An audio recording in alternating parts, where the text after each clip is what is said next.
नमस्कार, मैं हूं चंकी पांडे और आप देख रहे हैं मुजफ्फरपुर दर्पण न्यूज। आइए डालते हैं एक नजर आज की मुख्य खबरों पर। सकरा थाना क्षेत्र में मिला 18 घंटों से गायब 5 साल की बच्ची का शव। ब्लॉक की चक्कर काट काट कर परेशान महिला ने की आत्मदाह की कोशिश। बिहार विधानसभा चुनाव को लेकर जिले में शुरू हुई आर्म्स लाइसेंस वेरिफिकेशन।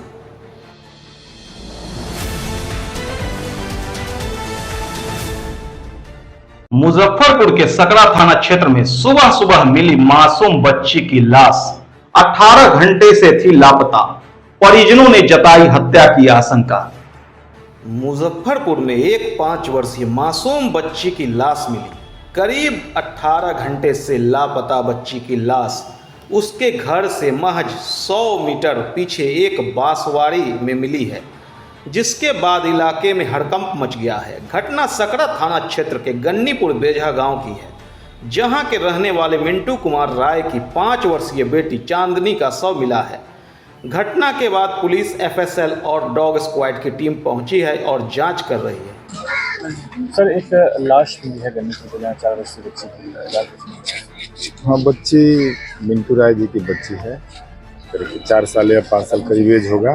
कल दोपहर से ही यहाँ से घर से निकली थी, उसके बाद से गायब थी। परिजन लोग खोजबीन कर रहे थे और आज उसका डेड बॉडी मिला है। और हम लोग एफएसएल और डॉग स्क्वाड की टीम सूचित किए हैं, आ रही है पूरी टीम।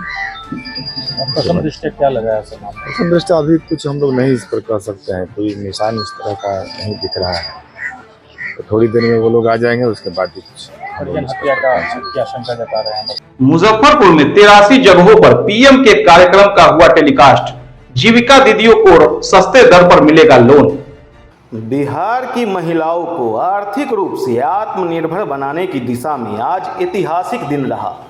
प्रधानमंत्री नरेंद्र मोदी ने जीविका निधि साख सहकारी संघ लिमिटेड पटना का शुभारंभ किया। इस अवसर पर मुजफ्फरपुर में 83 स्थानों पर कार्यक्रम का सीधा प्रसारण किया गया, जिसमें 1 लाख से अधिक जीविका दीदियों ने उत्साहपूर्वक भाग लिया। मुख्य कार्यक्रम का आयोजन जिला मुख्यालय स्थित BR अम्बेडकर विश्वविद्यालय के प्रेक्षागृह में किया गया। सभी प्रखंड कार्यालय परिसरों में व CLF स्तर पर भी सामुदायिक कार्यक्रम आयोजित किए गए। लाइव प्रसारण के दौरान बड़ी संख्या में महिलाएं जुटी और उन्होंने इस ऐतिहासिक पल को अपनी आंखों से देखा। मैं जीविका से जुड़ करके समूह से लोन लेकर के किराना दुकान का बिजनेस की हूँ और अपना मसाला का भी बिजनेस है। और हम समूह से और हम जीविका के तहत हम लोग का अपना बैंक भी हो गया है, इसलिए हमको दूसरे बैंक पर आश्रित नहीं होना पड़ेगा। माननीय नीतीश कुमार जी जो है वीडियो कॉन्फ्रेंसिंग के जरिए 105 करोड़ रुपए जो है जी जी उससे हम लोग को और आर्थिक सहायता मिलेगी। इसलिए हम लोग माननीय मुख्यमंत्री जी और माननीय प्रधानमंत्री जी को तहे दिल से धन्यवाद करती हूँ।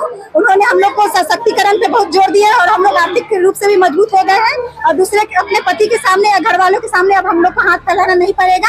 हम लोग रोज बिजनेस व्यापार करके आगे बढ़ रहे हैं। इसलिए हम 2013 से जीविका से जुड़े हुए हैं। गर्व की बात है कि माननीय प्रधानमंत्री जी ने जो सहकारी लिमिटेड जीविका की जो सहकारी एक तरह से माइक्रो फाइनेंस इंस्टीट्यूशन आप बैंक बोल सकते हैं एक तरीके का, जो जीविका निधि की शुरुआत की है और 100 करोड़ से ज्यादा की राशि निधि का जो है ट्रांसफर माननीय प्रधानमंत्री जी ने किया है। सो माननीय मुख्यमंत्री जी एवं दोनों माननीय उप मुख्यमंत्री सहित कई अन्य गण्यमान्य जनप्रतिनिधि, माननीय सांसद महोदया यहाँ की, माननीय विधायक थे, सभी की उपस्थिति में पूरे राज्य भर में ये कार्यक्रम हुआ है। और जीविका आप लोग सब लोग जान रहे हैं कि न सिर्फ राष्ट्रीय स्तर पर, अंतर्राष्ट्रीय स्तर पर भी इसकी एक अलग पहचान बन रही है। और मुजफ्फरपुर जिले में जिस तरह का काम हुआ है, काफी पहले से जो काम चल रहा है, जिसको और हम लोगों ने गति देने का काम किया है। बोचहा में महिला ने की आत्मदाह की कोशिश। जमाबंदी पंजी 2 नहीं मिलने से परेशान थी। ओली अंचल कार्यालय से हर बार लौटा दिया जाता है। मुजफ्फरपुर जिले के बोचहा प्रखंड मुख्यालय परिसर में एक महिला ने आत्मदाह की कोशिश की। जमीन का जमाबंदी पंजी 2 निकलवाने के लिए कई दिनों से अंचल कार्यालय का चक्कर लगा रही थी, लेकिन कोई सुनवाई नहीं हुई, जिसके बाद परेशान होकर खौफनाक कदम उठाया। गनीमत रही कि मौके पर मौजूद एक व्यक्ति ने उनके हाथ से माचिस छीन लिया और जान बच गई। सलहा गांव निवासी उर्मिला देवी ने बताया कि ससुर के नाम से कुल 51 डिसमिल खतियानी जमीन दर्ज है, जो कई खाता और खेसरा नंबरों में बटी हुई है। ऑनलाइन रिकॉर्ड में सिर्फ एक खाता खेसरा नंबर से 34 डिसमिल जमीन ही दर्ज है। इसे सुधरवाने के लिए महीनों से अंचल कार्यालय का चक्कर लगा रही थी। हर बार लौटा दिया गया। उपेक्षा और मानसिक तनाव से परेशान होकर सोमवार को प्रखंड मुख्यालय परिसर में आत्मदाह का प्रयास किया। घटना की जानकारी मिलते ही अंचलाधिकारी विश्वजीत सिंह मौके पर पहुंचे। उन्होंने महिला की आपबीती सुनी और संबंधित कर्मचारी को फटकार लगाई। तत्काल निर्देश दिया कि खतियान के आधार पर दखल और कब्जे की जांच की जाए और अंचल अमीन की रिपोर्ट के अनुसार निष्पादन जल्द से जल्द पूरा किया जाए। तो जैसे उससे पागल की स्थिति में जो ही लोग गांव का जो मल्लाह सब है सब जमीन लिखवा लिया। अब उसका ये विरोध कर रही है। विरोध करने के लिए सब मतलब विचार बना करके मल्लाह सब इसमें नारद मुनि को सब सिखाया है। जयप्रकाश सिंह सिखाया है, मनोज सहनी सिखाया है, आनंदू सहनी सिखाया है।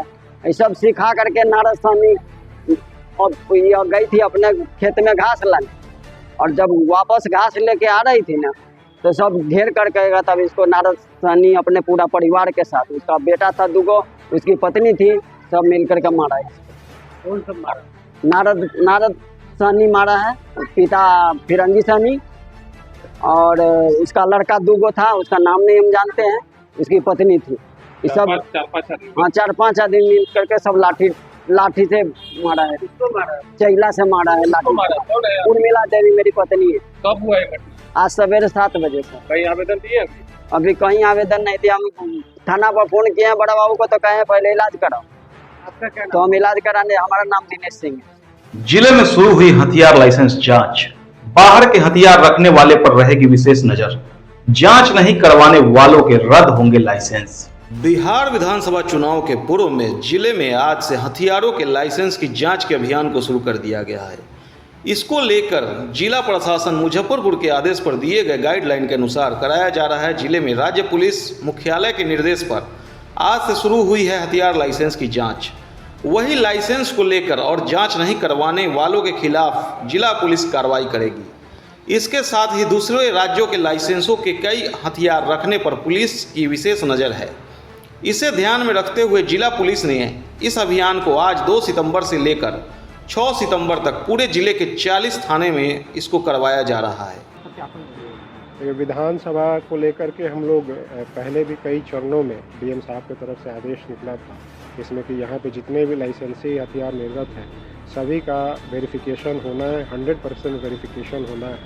और उसमें 2 चरणों में पहले हो चुका है। जो बचे हुए हैं उसके लिए आज से 6 तारीख तक लगातार हथियार का जो वेरिफिकेशन है हर थाना में होगा। इसमें जितने भी लाइसेंस धारी हैं उनसे अनुरोध है कि जा कर के निश्चित तौर पे अपने हथियार का लाइसेंस का वेरिफिकेशन करा लें।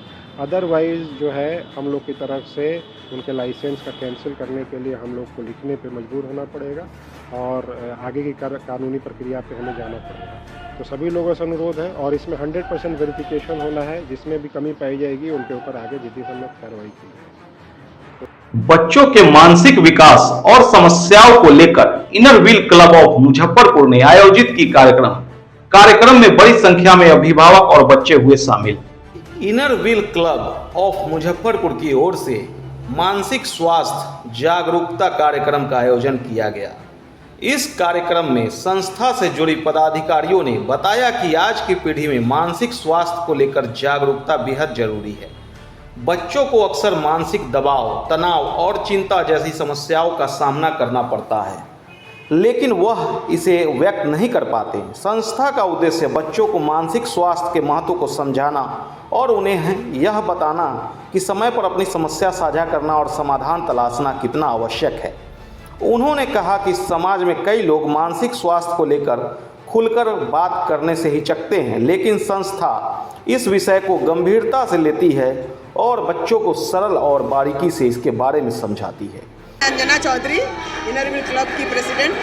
आज यहाँ इंद्रपथ स्कूल में मैं डॉक्टर धीरज श्रीवास्तव से मेंटल हेल्थ अवेयरनेस के बारे प्रोग्राम रखी थी, जिसमें बच्चों ने काफ़ी बढ़ चढ़कर भाग लिया और बच्चे काफ़ी प्रोत्साहित हुए हैं इनसे। आज इनर व्हील की तरफ से इंद्रपथ स्कूल में बच्चों को बताया गया कि उनके लिए लाइफ का सबसे इम्पोर्टेंट काम है पढ़ाई करना, लेकिन जनरली वो पढ़ाई में चूकते हैं because of poor mental health. तो कैसे अपने मेंटल हेल्थ को स्ट्रॉन्ग बना करके वो पढ़ाई में अच्छा कर सकते हैं, इस देश के लिए, दुनिया के लिए एक अच्छा रिसोर्स बन सकते हैं, हमने आज उसी पर चर्चा किया है।